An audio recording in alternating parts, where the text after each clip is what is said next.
मेधा शुरू से ही पढ़ने में होशियार और मेधावी छात्रा थी। अच्छी पढ़ाई के बाद अच्छा कॉलेज सिलेक्शन और फिर बहुत अच्छी जॉब।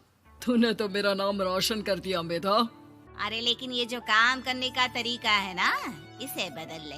18 घंटे काम करेगी तो कल को बच्चा कैसे संभालेगी? तुम्हारी तरह पागल नहीं हूँ माँ, जो बच्चे और परिवार में फंस जाऊँ। मैं तो जिंदगी खुल कर जीऊंगी। सब कहने की बात होती है बेटा, अपने बच्चे का सुख हर कोई चाहता है। वक्त बीतता है और मेधा की शादी हो जाती है। शादी के कुछ सालों में ही मेधा एक सुंदर से बेटे की माँ बन जाती है। अरे यार, मेरी मैटरनिटी लीव खत्म हो रही है, क्या करे? माँ भी नहीं आ सकती, कैसे मैनेज करूँ? ऐसा करते हैं, इसके लिए एक केयर टेकर रख लेते हैं, वो देखा करेगी इसे। मेधा को पति की बात जंच जाती है और वो केयर टेकर की तलाश शुरू कर देती है। एक दिन उन लोगों के घर एक महिला आती है जो दिखने में पढ़ी लिखी लगती है। जी, क्या काम है आपको? मैम, मेरा नाम स्नेहा है। आपका एड देखा केयर टेकर का, क्या मैं आपके यहाँ काम कर सकती हूँ? हाँ, क्यों नहीं, लेकिन आप तो अच्छे घर की लगती हैं, फिर नौकरी क्यों? दरअसल मेरे ससुराल वालों ने मुझे घर से निकाल दिया क्योंकि मैं माँ नहीं बन सकती और माता पिता भी नहीं है इस दुनिया में। तो अरे अरे, कोई बात नहीं, तुम लक्ष्य को ही अपना बच्चा समझो और यहीं रहना, और किसी भी चीज की जरूरत हो ना तो बता देना। नेहा खुशी खुशी लक्ष्य को संभालने लगती है। रात को जब मेधा घर पर आती है, अरे क्या बात है स्नेहा, तुमने खाना नहीं खाया क्या? अरे दीदी, आपका बेटा टाइम दे तब ना। अरे तो जब वो सोता है तब खा लिया करो। तब तो मैं इसके पास ही बैठी रहती हूँ। कोई मच्छर या कीड़ा काट ले लक्ष्य को तो अब आप पकड़ो, मैं खाना खा लेती हूँ। स्नेहा वहाँ से चली जाती है। बहुत ही अच्छे से ख्याल रख रही है ये लक्ष्य का। मेधा, इतना तो शायद तुम भी ध्यान नहीं देती। मेधा को पति की बात बुरी तो लगती है लेकिन कुछ नहीं कहती। धीरे धीरे स्नेहा मेधा और उसके पति के साथ बाहर भी जाने लगी। सुनो, स्नेहा को भी बाजार ले चलते हैं, वो क्या है ना, लक्ष्य को देख लेगी जब तक मैं शॉपिंग कर लूंगी। हाँ चलो, वैसे मैं चाह रहा था कि लक्ष्य को लेकर हम दोनों ही चलते।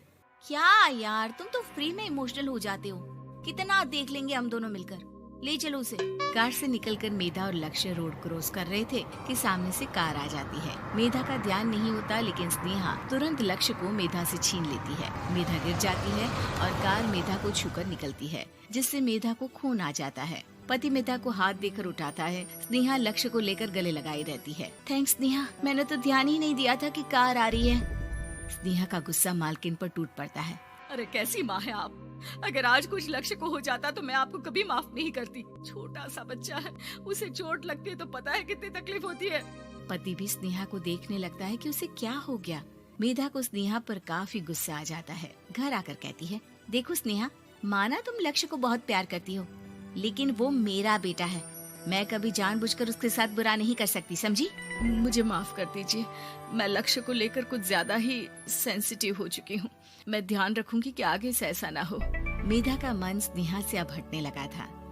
एक शाम मेधा ऑफिस से घर आती है कि लक्ष्य उसे दिखाई नहीं देता और ना ही स्नेहा। वो स्नेहा के कमरे में जाती है जहाँ दोनों सो रहे होते हैं। अरे स्नेहा, लक्ष्य को आज इस कमरे में क्यों सुला दिया? दीदी, मुझे नींद आ रही थी, ऐसे में उसे कमरे में अकेले लिटाना मुझे ठीक नहीं लगा। मेधा बच्चा उठाने लगती है कि स्नेहा टोक देती है। रहने दीजिए ना दीदी, सो रहा है, फालतू में नींद खराब हो जाएगी। मेधा को गुस्सा आ जाता है और वो बच्चा उठाकर वहाँ से चली जाती है। अगले दिन मेधा स्नेहा को बुलाती है, साथ में एक और लड़की खड़ी होती है। स्नेहा, अब तुम अपना कुछ और देख लो, हम लोगों को नई केयर टेकर मिल गई है, तुम इस हफ्ते घर छोड़ देना। स्नेहा का मन लक्ष्य को छोड़ने का नहीं करता, लेकिन नौकरी तो नौकरी होती है ना।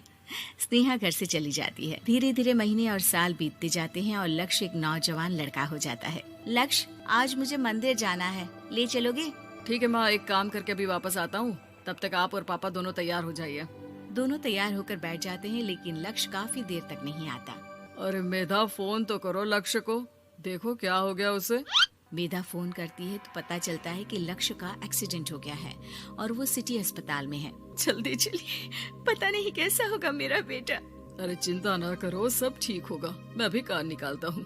दोनों मियाँ बीवी अस्पताल पहुँचते हैं जहाँ वो लोग देखते हैं कि लक्ष्य बिस्तर पर पड़ा होता है। एक महिला इन्हें यहाँ लेकर आई है, वो वहाँ बैठी है, लेकिन फिलहाल तो आप लोगों को इनके लिए किडनी का प्रबंध करना होगा।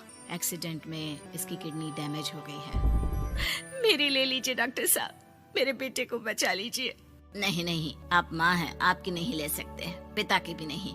आप किसी रिलेटिव या दोस्त से पता कर लें, और हाँ थोड़ा जल्दी करें क्योंकि देर होने से मामला बिगड़ सकता है। मेधा बैठकर रोने लगती है कि वहाँ डॉक्टर आ जाते हैं। जिस औरत ने आपके बेटे को यहाँ भर्ती कराया था वो अपनी किडनी आपके बेटे को देना चाहती है। हाँ? कौन है वो? कहाँ है वो? तभी वहाँ स्नेहा आ जाती है। स्नेहा तुम?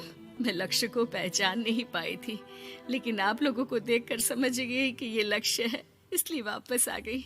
मैं अपनी किडनी आपके बेटे को देना चाहती हूँ। मेरी अपनी तो कोई औलाद नहीं, लेकिन लक्ष्य में मैंने हमेशा अपना बच्चा देखा। तुम धन्य हो स्नेहा, जो इतने साल में भी लक्ष्य को भूल नहीं पाई। सही मामले में तो वो तुम्हारा ही बच्चा होगा, क्योंकि जन्म भले ही मैंने दिया हो, लेकिन आज तुम उसकी जिंदगी बचा रही हो।